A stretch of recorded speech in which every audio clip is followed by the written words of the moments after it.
नमस्कार स्टूडेंट, स्वागत है आपका जीनियस कोचिंग क्लासेस की यूट्यूब चैनल पर। और प्रतिदिन की भांति यहाँ आज हम पुनः लेके लिए आए हैं आपके लिए 1 नवंबर के करंट अफेयर्स। नया महीना है और आज से अगर अभी तक आप करंट अफेयर्स नहीं पढ़ रहे थे तो आदत डालें, क्योंकि करंट अफेयर्स कभी भी हम एग्जाम टाइम पे कंप्लीट नहीं कर पाते, क्योंकि बहुत सारा मटेरियल इकट्ठा हमारे पास हो जाता है। प्रतिदिन हर दिन अगर आप 10-10 क्वेश्चन पढ़ते जाएंगे तो आपके पास पूरा साल का करंट अफेयर्स तैयार हो जाएगा। हम आपके लिए मेहनत करके ये पूरा कंटेंट लेके आ रहे हैं, पीडीएफ भी लेके आ रहे हैं। इसलिए आप जुड़े रहें हमारे साथ और देखें पूरा वीडियो। देखते हैं हम आपके पूरा क्वेश्चन, कितने क्वेश्चन हैं, कौन कौन से क्वेश्चन हैं। देखिए तो पहले हम आज के कुछ इतिहास की बात करते हैं। 1 नवंबर के कुछ इतिहास की बात करते हैं।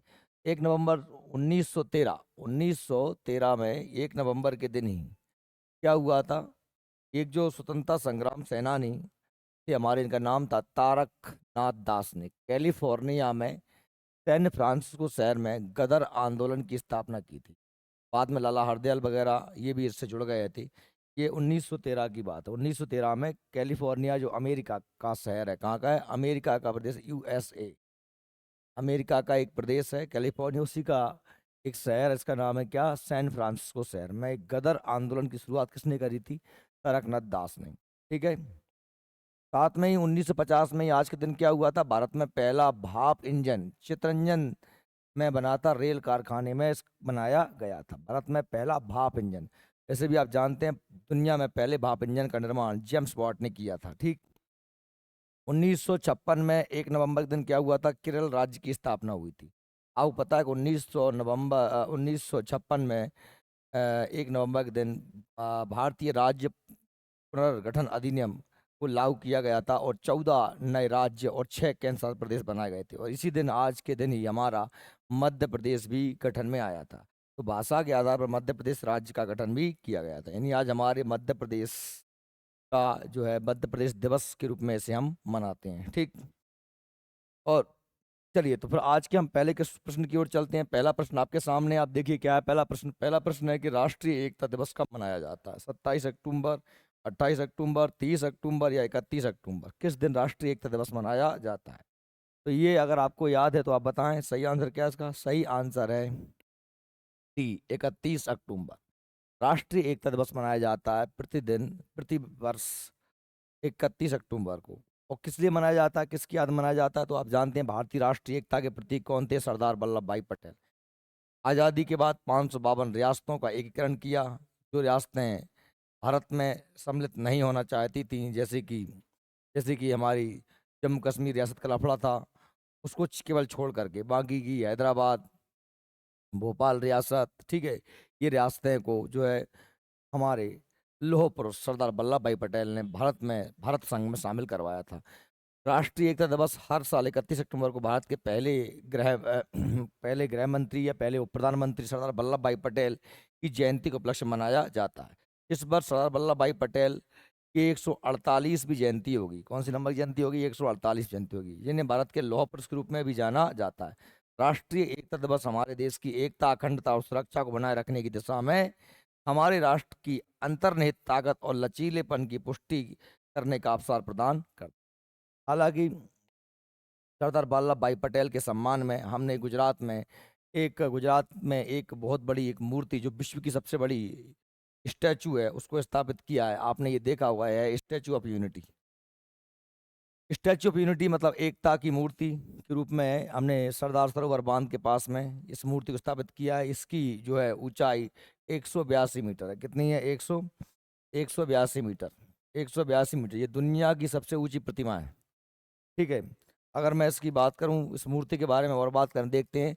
स्टैच्यू ऑफ यूनिटी भारत के प्रथम उप प्रधानमंत्री तथा गृह मंत्री सरदार वल्लभ भाई पटेल को समर्पित एक स्मारक, जो भारतीय राज्य गुजरात में स्थित है। कहाँ है? गुजरात में। गुजरात के तत्कालीन मुख्यमंत्री नरेंद्र मोदी ने 31 अक्टूबर 2013 को सरदार वल्लभ भाई पटेल के जन्मदिन के मौके पर जो है इस विशालकाय मूर्ति के निर्माण का शिलान्यास किया था। यह स्मारक सरदार सरोवर बांध से लगभग 3.2 किलोमीटर दूर पर साधु बेट नामक स्थान पर है। साधु बेट नामक स्थान है, वहां पर है, जो कि नर्मदा नदी पर एक टापू है। यह स्थान भारतीय राज्य गुजरात के भरूच भरूच के निकट नर्मदा नदी के मुहाने पर। ठीक। क्वेश्चन नंबर 2 की बात करते हैं। अगला क्वेश्चन है कि हाल में ही अयोध्या में राम मंदिर में मूर्ति की प्राण प्रतिष्ठा कब की जाएगी। राम मंदिर भारत का बड़ा सबसे संवेदनशील मुद्दा, जहाँ पर कभी पहले बाबर के सेनापति मीर बांकी द्वारा राम मंदिर को तोड़कर जो है बाबरी मस्जिद का निर्माण किया गया था, और उस स्थान को सुप्रीम कोर्ट ने भारत राम मंदिर के हित में फैसला देकर राम मंदिर को सौंप दी वह जगह। तो वहाँ पर भव्य राम मंदिर का निर्माण जारी है। तो वह राम मंदिर कब उसका उद्घाटन कब होगा, या वहाँ पर मूर्ति स्थापित कब की जाएगी? 5 नवंबर 2023, 23 नवंबर 2023, 31 दिसंबर 2023 या 22 जनवरी 2024? सही सा आंसर क्या है? इसका सही आंसर है 22 जनवरी 2024। तो अयोध्या में राम मंदिर की प्राण प्रतिष्ठा 22 जनवरी 2024 को होगी, ये घोषणा कर दी गई है। पीएम नरेंद्र मोदी बतौर मुख्य अतिथि कार्यक्रम में मौजूद रहेंगे, और उन्हें इस कार्यक्रम का न्योता देने के लिए इसके लिए राम मंदिर तीर्थ क्षेत्र निमंत्रण को स्वीकार कर लिया उन्होंने। और उन्हें निमंत्रण देने के लिए कौन गया था? उन्हें निमंत्रण देने के लिए एक प्रतिनिधि मंडल आया था, जिसमें उडुपी कर्नाटक के पीठाधीश्वर जगत गुरु माधवाचार्य, स्वामी गोविंद गिरी और नृपेंद्र मिश्र जी आदि शामिल थे। राम मंदिर की बात करें तो भव्य राम मंदिर कुछ इस तरीके से बन के आपके सामने, लगभग इसका काम 70-80% कंप्लीट हो चुका है, और ये काम लगातार चल रहा है। ये मंदिर जो है नागर शैली में बन रहा है। किस शैली में बन रहा है? नागर शैली। ये नागर शैली होती है जो आपको सामने दिख रही है, नागर शैली। उत्तर भारत के ज़्यादातर मंदिर नागर शैली में ही है। मध्य प्रदेश का प्रसिद्ध कंदरिया महादेव मंदिर भी नागर शैली में, इस पर शिखर होते हैं, ये 5 गुंबद है ना, गुंबद, इसके सामने ये शिखर मंडप, इन्हें मंडप बोलते हैं। ये 3 मंजिला मंदिर होगा रामलला का। 45 एकड़ में राम कथा कुंज बनेगा, और फर्स्ट फ्लोर पर राम दरबार होगा। इसमें 318 खंबे पर खड़ा होगा। ये टोटल कितने खंबे हैं? 318 खंबे होंगे। इसमें सीमेंट वगैरह का उपयोग नहीं किया जा रहा है, पूरा पत्थरों पर नक्काशी करके मंदिर बनाया जा रहा है। 14.6 फीट का एक खंबा होगा, और 16 मूर्तियां तराशी जाएंगी हर खंबे पर। हर खंबे पर मूर्तियां बनी रही होंगी। ठीक है।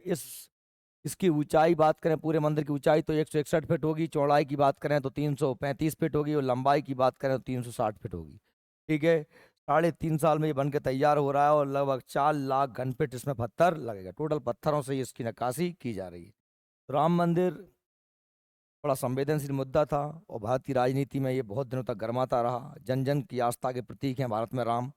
ये मंदिर भव्य बन के तैयार हो रहा है। अगले प्रश्न पे चलते हैं। अगला प्रश्न है, S&P ग्लोबल मार्केट इंटेलिजेंस के अनुसार भारत किस वर्ष तक दुनिया की सबसे बड़ी अर्थव्यवस्था बन जाएगा? S&P ग्लोबल मार्केटिंग इंटेलिजेंस एक कंपनी है जिसने सर्वेक्षण किया है, और अपने आंकड़े जारी करते बताया है कि भारत तो दुनिया की सबसे बड़ी इकोनॉमी बन जाएगा। कब बनेगा? 2027, 2030, 2040 या 2050? अभी हम दुनिया की 5वीं सबसे बड़ी इकोनॉमी, आपको पता होगा। तो अब ये जो इकोनॉमी कब तक बन के तैयार हो जाएगा, दुनिया की सबसे बड़ी इकोनॉमी? तो सही आंसर है इसका बी, 2030 तक। S&P ग्लोबल मार्केटिंग इंटेलिजेंस ने कहा है कि भारतीय अर्थव्यवस्था 2030 तक जापान और जर्मनी को पीछे छोड़कर तीसरी सबसे बड़ी अर्थव्यवस्था बन जाएगी। और भारत वर्तमान में 2023-24 में 304 ट्रिलियन अरब डॉलर की अर्थव्यवस्था के साथ आकार के मामले में 5वें नंबर की अर्थव्यवस्था है। यानी कि हम 2030 तक दुनिया की तीसरी सबसे बड़ी अर्थव्यवस्था बन जाएंगे। मैंने पहली कह दिया था, सॉरी, तो उसके लिए तीसरी सबसे बड़ी अर्थव्यवस्था बन जाएगी। अभी वर्तमान हम कौन सी हैं? 5वीं अर्थव्यवस्था। ठीक है। अब ये S&P ग्लोबल मार्केटिंग इंटेलिजेंस ने ये आंकड़े जारी किए हैं। अभी इसकी बात करें कि ये S&P ग्लोबल है क्या, तो यह एक अमेरिकाई कंपनी है, सार्वजनिक संस्था है। यह एक अमेरिकी सार्वजनिक संस्था के रूप में कारोबार करने वाला निगम है, जिसका मुख्यालय मैनहट्टन शहर न्यूयॉर्क में अमेरिका के न्यूयॉर्क प्रदेश में मैनहट्टन शहर में इसका मुख्यालय है। इसका व्यवसाय के प्राथमिक क्षेत्र वित्तीय जानकारी और विश्लेषण है, और यह S&P global rating and S&P global market intelligence, S&P global mobility, S&P global engineering और सॉल्यूशंस, S&P ग्लोबल सस्टेनेबल और S&P global community insights creation मूल की कंपनी है। यानी ये इतनी सारी कंपनियों को संचालन करता है S&P ग्लोबल ग्रुप। ठीक है। S&P डॉव जोन्स इंडेक्स संयुक्त उद्यम की बहुमत मालिक है।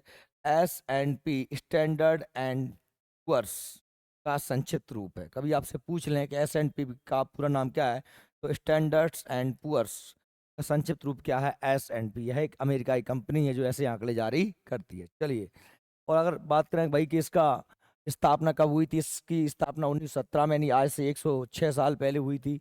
और ये संस्थापक की बात करें तो इसके संस्थापक कौन है? जेम्स एंड एच मैग्रा और जॉन ए हिल। ये इन लोगों ने इस S&P ग्रुप का निर्माण किया था, इसकी स्थापना की थी। इसका मुख्यालय आपको बता ही दिया है मैंने, ये 55 वाटर स्ट्रीम, इसका पता है, मैनहट्टन शहर है, प्रदेश है न्यूयॉर्क सिटी, और कहाँ पर है? अमेरिका में इसका मुख्यालय है। चलिए आगे बात करते हैं। तो अगले प्रश्न की बात करें तो आपके सामने अगला क्वेश्चन नंबर 4 है कि हाल में ही एशियाई विकास बैंक ने भारत को कितने मिलियन डॉलर की नीति आधारित ऋण की मंजूरी दी है? यानी भारत सरकार को एशियाई विकास बैंक ने क्या दिया है? ADB बैंक है ना, एशियाई डेवलपमेंट बैंक ने कर्जा दिया है नीतिगत आधार। कितना कर्जा दिया है? 400 million dollar, 500 million dollar, 700 million dollar या 800 मिलियन डॉलर? बताइए इनमें से कितना कर्जा दिया गया है। तो इसका सही आंसर क्या है? इसका सही आंसर है ए मानी कि 400 मिलियन डॉलर। एशियाई विकास बैंक ने भारत को 400 मिलियन डॉलर नीतिगत आधारित ऋण को मंजूरी दे दी है। ठीक है, यह ऋण सतत शहरी विकास और सेवा वितरण कार्यक्रम के उप कार्यक्रम दो के लिए है, यानी कि शहरों के विकास के लिए, सेवा वितरण, सेवाओं का वितरण जैसे कि शिक्षा, स्वास्थ्य आदि के वितरण के लिए। इस कार्यक्रम का उद्देश्य शहरी जीवन की गुणवत्ता में सुधार के लिए सरकार के सुधार एजेंडे को सहायता प्रदान करना है। यदि हम ADB यानी एशियाई विकास बैंक की बात करें तो एशियाई विकास बैंक ADB इसका शॉर्ट फॉर्म है। यह एशियाई विकास बैंक एक एशियाई विकास बैंक के बारे में आप याद रखना कि एशियाई विकास बैंक एक क्षेत्रीय विकास बैंक है, यानी एशिया महाद्वीप का बैंक है। इसके प्रतिनिधि कार्य कार्यकाल पूरे विश्व में, कार्यालय पूरे विश्व में इसके ऑफिसेस हैं। इसकी स्थापना की बात करें ADB की तो 19 जनवरी 1966 को हुई थी। इसका मुख्यालय बात करें तो इसका मुख्यालय मनीला फिलीपींस में। कहाँ पर है? मनीला फिलीपींस में। इसका उद्देश्य क्या है? एशिया प्रशांत क्षेत्र में आर्थिक और सामाजिक विकास को गति देना। लोगों को यह पैसा दे उपलब्ध कराती है जिससे कि आर्थिक और सामाजिक विकास हो सके। और इसमें वर्तमान में 68 इसके सदस्य हैं। किसके? एशियाई विकास बैंक ADB के सदस्य कितने हैं? 68 हैं, है ना। और इसका मुख्यालय अच्छे से याद कर लेना, फिलीपींस मनीला में है। कब स्थापित हुई थी? 19 दिसंबर 1966 को। अध्यक्षता की बात करें तो सबसे ज्यादा शेयर किसके हैं? जापान के हैं। तो ज्यादातर इसका अध्यक्ष जापान का ही रहता है। ठीक है, और ADB के शेयर धारक में सर्वाधिक हिस्सेदारी किसकी है? जापान की, इसीलिए जापान के हमेशा अध्यक्ष रहता है। और दूसरे नंबर पर अमेरिका की है, लगभग 15.57%। और इसकी भारत की अगर शेयर की बात करें तो भारत का शेयर भी आप याद कर लेना, 6.317% भारत का शेयर है। ये भी आप लोग अच्छे से याद कर लेना। जितना इसमें पैसा लगाता है वो उसका उतना शेयर धारक होता है। इसके वर्तमान अध्यक्ष की बात करें तो इसके वर्तमान जो अध्यक्ष हैं वो हैं जापान के ही हैं, मसाशुगु अशाकावा। वर्तमान अध्यक्ष कौन है? मसाशुगा अशाकावा, ये जापान के ही हैं। ठीक है, तो हमने ADB की बात करी, अच्छे से आप याद कर लेना। अगले प्रश्न की बात करते हैं तो क्वेश्चन नंबर 5 आपके सामने है। क्वेश्चन नंबर 5 क्या कह रहा है? देखिए, क्वेश्चन नंबर 5 कह रहा है कि हाल में ही किस राज्य सरकार ने I star talent connect portal launch किया है? किस राज्य सरकार ने I star talent connect launch किया है? मध्य प्रदेश, उत्तर प्रदेश, गुजरात या राजस्थान? किस राज्य सरकार ने? तो सही आंसर क्या है? तो सही आंसर है D, यानी कि राजस्थान सरकार ने जयपुर के टेक्नो हब आई स्टार टैलेंट कनेक्ट पोर्टल का अनावरण किया है। यह नया पोर्टल राज्य की प्रमुख पहल आई स्टार राजस्थान के लिए महत्वपूर्ण अतिरिक्त है और जयपुर स्थित स्टार्टअप फायरफॉक्स के साथ एक सहयोगात्मक प्रयास है। आई स्टार टैलेंट कनेक्टेड पोर्टल का नौकरी प्रदाताओं और नौकरी चाहने वालों दोनों की जरूरतों को पूरा करने के लिए एक उपयोगकर्ता अनुकूलन मंच के रूप में विकसित किया गया है। आप समझ लीजिए राजस्थान सरकार ने यह एक नया पोर्टल लॉन्च किया। इसका नाम क्या है? आई स्टार टैलेंट कनेक्ट पोर्टल। इसका मतलब ये है कि ये जो कंपनियां नौकरी देती हैं या जिन लोगों को नौकरी चाहिए उन सभी लोगों को अपनी आवश्यकता अनुसार यहाँ पर ऑप्शन उपलब्ध होंगे, है ना। यानी कि नौकरी चाहने वाले यहाँ आवेदन कर सकेंगे। जिन्हें अधिकारी कर्मचारी की आवश्यकता है वो लोग भी यहाँ पर अपनी आवश्यकता के अनुसार मांग रख सकेंगे। ठीक है, जयपुर के मुख्यमंत्री आप जानते हैं अशोक गहलोत, जो वर्तमान अभी चुनाव आने वाले हैं तो अब देखते हैं आगे कौन होगा। और जयपुर राजस्थान की राजधानी सॉरी क्या है, जयपुर। और राजस्थान के मुख्यमंत्री गहलोत जी हैं, और गहलोत जी कांग्रेस से हैं, कांग्रेस पार्टी से हैं। देखिए चुनाव है 5 राज्यों में, तो मध्य प्रदेश, छत्तीसगढ़, राजस्थान। देखते हैं आगे क्या होता है, कौन बनता है मुख्यमंत्री। क्वेश्चन नंबर 6, हाल में ही national cooperative for export limited के लोगो, वेबसाइट और ब्रोशर को किसने लॉन्च किया है? एक national cooperative for export limited नामक एक कंपनी, एक संस्थान या निगम बनाया गया है। इस कंपनी का वेबसाइट और लोगो लॉन्च किया है, किसने किया है? राजनाथ सिंह, अमित शाह, सर्बानंद सोनोवाल या निर्मला सीतारमण? तो इसका सही आंसर है बी, यानी हमारे गृह मंत्री अमित शाह जी ने national national cooperative for export limited का वेबसाइट लॉन्च किया। ये है क्या? तो ये आप ऐसे समझ सकते हैं, ये ये पूरी राष्ट्रीय सहकारी समितियों का संगठन है। हर प्रदेश में सहकारी समितियां होती हैं, जैसे कि सहकारी बैंक होते हैं।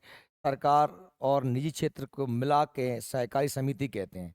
अभी हर राज्य की अलग अलग सहकारी समितियां हुआ करती थी। अब पूरे देश लेवल पर सारी सहकारी समितियों को मिलाकर एक सहकारी समिति बनाई जा रही है।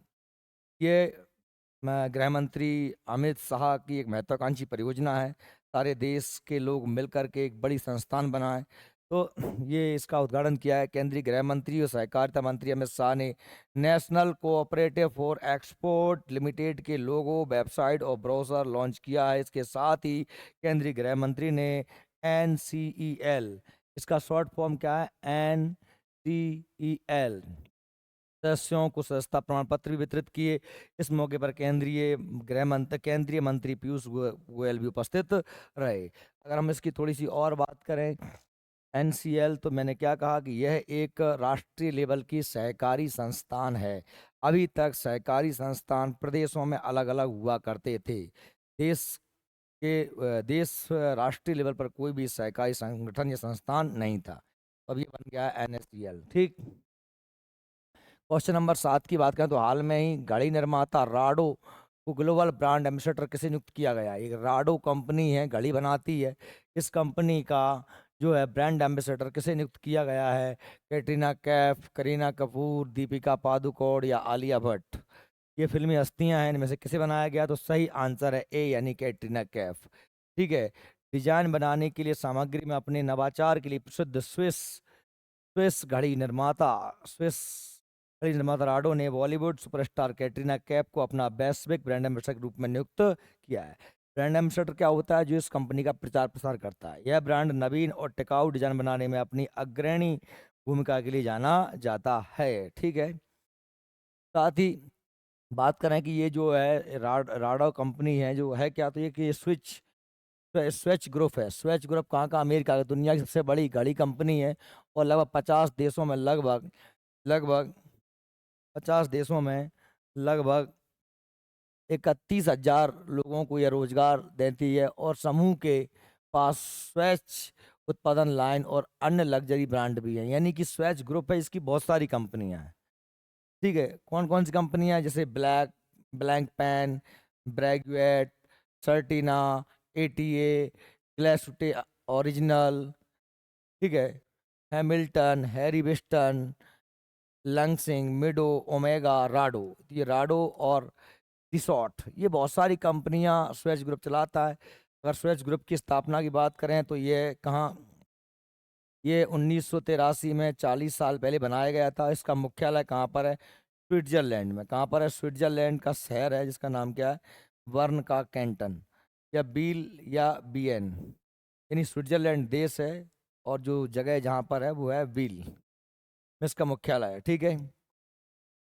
अगले क्वेश्चन की बात करते हैं तो क्वेश्चन नंबर 8 है, हाल में किस राज्य के मुख्यमंत्री ने स्वयं पूर्ण ई बाजार लॉन्च किया है? किस राज्य के मुख्यमंत्री ने स्वयं पूर्ण ई बाजार लॉन्च किया है? मध्य प्रदेश, कर्नाटक, गोवा या नई दिल्ली? किस राज्य के मुख्यमंत्री ने स्वयं पूर्ण ई बाजार लॉन्च किया है? तो सही आंसर है गोवा। क्या है?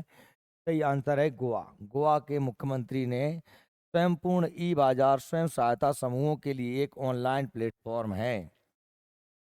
इस ऑनलाइन पोर्टल के माध्यम से स्वयं सहायता समूह एवं महिलाओं द्वारा बनाए गए विभिन्न प्रकार के उत्पादों की बिक्री की जाएगी। यानी जो महिलाएं अपना एक समिति, एक समूह बना लेती हैं, वो वहाँ पर चटाई या फिर कढ़ाई बुनाई से साड़ी वगैरह जो भी हस्त उद्योग से मटेरियल बनाती हैं, उसको ये अपने उस पोर्टल पे बेच सकेंगी। समझिए, 26 लोगों को सरकार द्वारा उत्पाद पैकेजिंग एफडीए लाइसेंस प्राप्त करने, मोबाइल एप्लीकेशन का उपयोग करने और मार्केटिंग प्रशिक्षण ट्रेनिंग जो है इसके तहत दी जाएगी। के द्वारा स्वयंपूर्ण ई बाजार, स्वयंपूर्ण ई बाजार मतलब स्वयं सेवी महिलाओं द्वारा ये लॉन्च किया जाएगा। 7, गोवा की बात करें तो गोवा की राजधानी आप जानते हैं पणजी है। राज्यपाल वर्तमान में PS श्रीधरन हैं और मुख्यमंत्री की बात करें तो वर्तमान में भाजपा के मुख्यमंत्री हैं प्रमोद सावंत। गोवा एक भारत के किनारे पे बसा हुआ मुंबई, ये है गोवा, महाराष्ट्र और कर्नाटका के बीच में। इसकी राजधानी ये है पणजी। ठीक है, अगले क्वेश्चन की बात करते, क्वेश्चन नंबर 9 है, हाल में ही किसे फ्रांस की महावाणिज्य दूतावास उपाधि से सम्मानित किया गया है?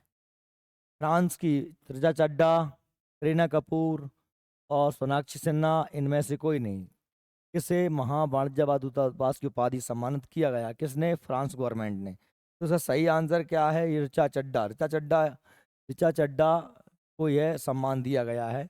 अभिनेत्री हैं ऋचा चड्ढा को कला एवं क्षेत्र में महत्वपूर्ण योगदान के लिए फ्रांस सरकार ने सेविलियर डांस लॉड्रेस ड्रेस आर्ट्स एंड टेस लेट्रेस पुरस्कार, इतना बड़ा पुरस्कार है, आपको याद होगा, कोई याद, अच्छी बात नहीं, कोई दिक्कत नहीं, से सम्मानित किया जाएगा। मुंबई में फ्रांस के महावाणिज्य दूतावास जीन मॉर्के सेरे टॉयलेट और जियो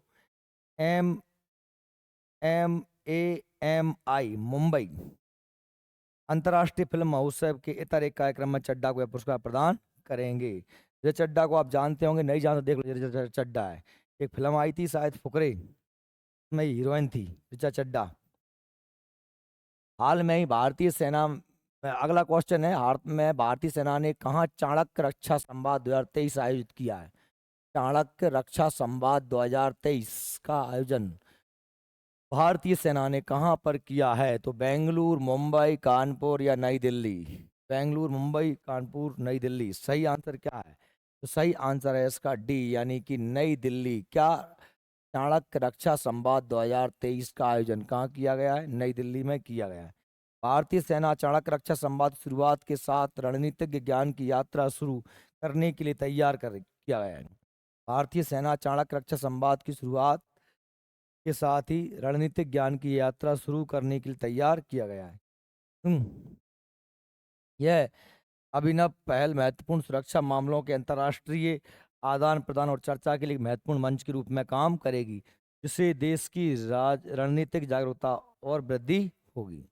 तो ये हमारा लास्ट क्वेश्चन था, है ना, कि भारतीय रक्षा संवाद चाणक्य, जिसका नाम रखा गया चाणक्य रक्षा संवाद 2023 की शुरुआत कहाँ पर की गई है? नई दिल्ली में की गई है। ठीक है, और अगर आपको इन प्रश्नों की PDF चाहिए तो आप PDF के लिए डिस्क्रिप्शन में जाइए, वहाँ हमारे एप्लीकेशन की लिंक दी है, एप्लीकेशन की लिंक पे क्लिक करिए, एप्लीकेशन को डाउनलोड करिए। जीनियस कोचिंग क्लासेस का एप्लीकेशन है और उस एप्लीकेशन पर आपको इसकी PDF फ्री मटेरियल में मिलेगी। साथ ही उस पर हमारे विभिन्न प्रकार के कोर्स चल रहे हैं, और अगर आपके लिए जो आपकी आवश्यकता अनुसार उपयोगी है उस कोर्स को परचेस कीजिए और देखिए। साथ में हमारे YouTube चैनल पर यदि आप नए हैं तो प्रतिदिन करंट अफेयर्स पाने के लिए हमारे चैनल को सब्सक्राइब करें, लाइक करें और अपने दोस्तों के साथ शेयर करें। धन्यवाद, मिलते हैं कल।